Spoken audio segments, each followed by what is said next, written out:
Good morning বন্ধুরা, তোমরা সবাই কেমন আছো? আমিও ভালো আছি। তোমরা সবাই ভালো আছো নিশ্চয়। আজকে আমি করব বিট আর গাজর ভাজা করব, তাই তোমাদের সঙ্গে রেসিপিটা নিয়ে এসেছি সামনে। তোমরা একটু দেখতে থাকো, কেমন লাগে আমায় কমেন্ট করে অবশ্যই জানাবে। তোমাদেরকে ব্যাক ক্যামেরায় আমি দেখাচ্ছি, দাঁড়াও। এই দেখো, আমি বিট আর গাজর, এই যে বিটটাকে এইভাবে আমি ছুলে নিয়েছি, গাজরটাকেও ছুলে নিয়েছি, ভালো করে ধুয়ে নিয়েছি। আর এই যে এইখানে এইভাবে গ্রেট করে নিচ্ছি। এই যে আমি এই ফুটো থালার সাহায্যে আমি এটাকে গ্রেট করে নেব। গ্রেট করে নিয়ে রসুন আর কালো জিরে দিয়ে আমি কাঁচা লঙ্কা দিয়ে ভাজা করব। তো তোমরা বন্ধুরা দেখতে থাকো। এই যে আমি এই ফুটো থালাটা দিয়ে এইভাবে গ্রেট করে নিচ্ছি বন্ধুরা। এইভাবে ঘষে নিয়ে ভালো করে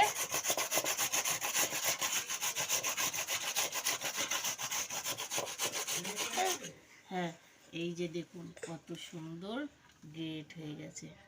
এবার আমি একটু গাজরটা করে আপনাদেরকে দেখাবো। এই যে গাজরটাও সেম প্রসেসেই এরকম করে ঘষে নেব।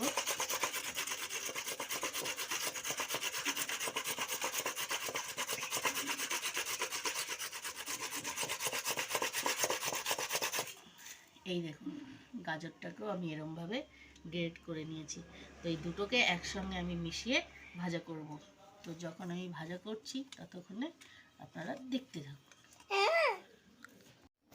তো দেখুন বন্ধুরা, আমার গ্রেট করা হয়ে গেছে ভালো করে। এই যে গাজর এদিকে গ্রেট করে নিয়েছি, এদিকে বিটটাকে আমি গ্রেট করে নিয়েছি। দুটোকেই একসাথে আমি ভালো করে গ্রেট করে নিয়েছি।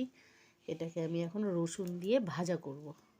রসুন, শুকনো লঙ্কা, কালো জিরে দিয়ে এটাকে আমি ভাজা করব। তোমরা বাড়িতে ট্রাই করে দেখতে পারো, হেভি স্বাদ, খেতেও খুব ভালো লাগে, আর বাচ্চারাও খুব ভালোবাসে। গরম ভাতের সাথে তো একদম জমে যাবে। এটা হলে আর কিছু লাগবে না। তো আমি দুটোকেই ভালো করে মিশিয়ে নিচ্ছি।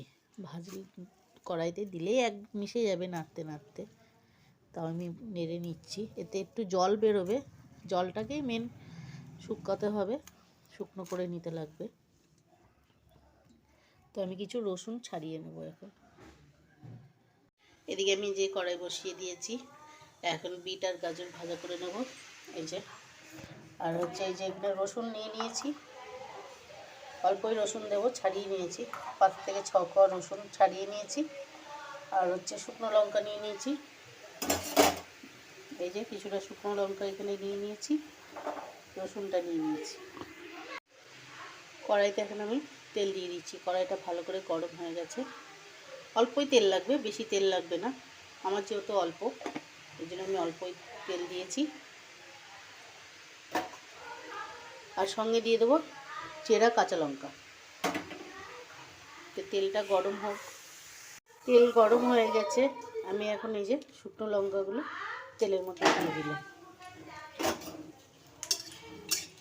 শুকনো লঙ্কাটা যেই ভাজা হয়ে আসবে তারপরে আমি রসুন দেব। এখন আমি একটু কালো জিরে দিয়ে দিচ্ছি। এখানে কালো জিরেটা ভালো করে ভাজা হয়ে গেছে, রসুন শুকনো লঙ্কাটাও ভাজা হয়ে গেছে। আমি এখন রসুনগুলোকেও, কাঁচা রসুন এগুলো, তেলের মধ্যে যে ভেজে নিচ্ছি। এখন যে বাজারে যে কাঁচা রসুন উঠেছে, সেই কাঁচা রসুন, শুকনো রসুনটা এখন পাওয়াই যাচ্ছে না। কাঁচা লঙ্কাটা পরে দেবো, যেহেতু ভাজ হয় অনেক, এই জন্য কাঁচা লঙ্কা দেবো না এখন। এখন দিয়ে দেবো এই যে গাজর আর বিট তেলের মধ্যে। তেল কড়াইতে দিতেই কীরকম নেতিয়ে গেল।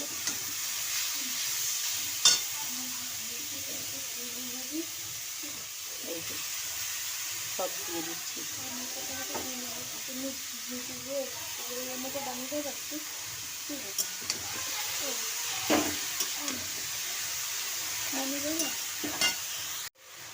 এটাকে আমি এখন ভালো করে নেড়ে নেব। সব একসাথে ভালো করে মিশিয়ে নিচ্ছি।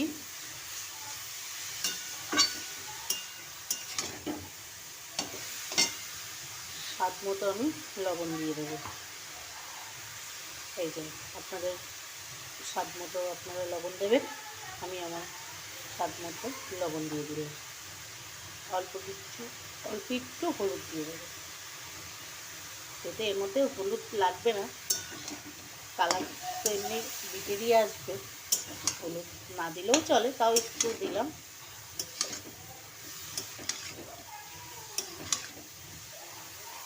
এরকম করে ভালো করে নেড়ে চেড়ে এটাকে পুরো ভাজা ভাজা করে নিতে হবে। এরকম একটু জল বেরোবে, এই জলটা শুকাতে লাগবে।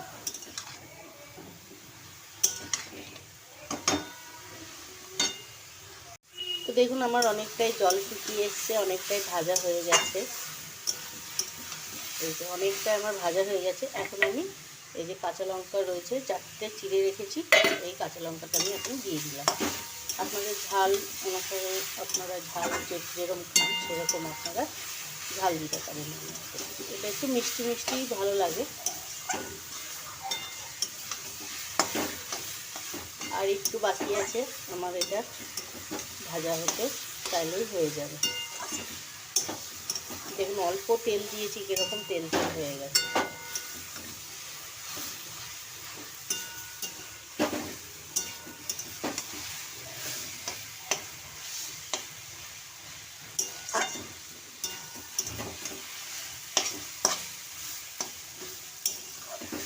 সুন্দর মতো ভাজা হয়ে যাচ্ছে। এখন আর আমার জল নেই, দেখুন এক ফোঁটাও জল নেই। এখন আস্তে আস্তে নিচে লেগে যাচ্ছে।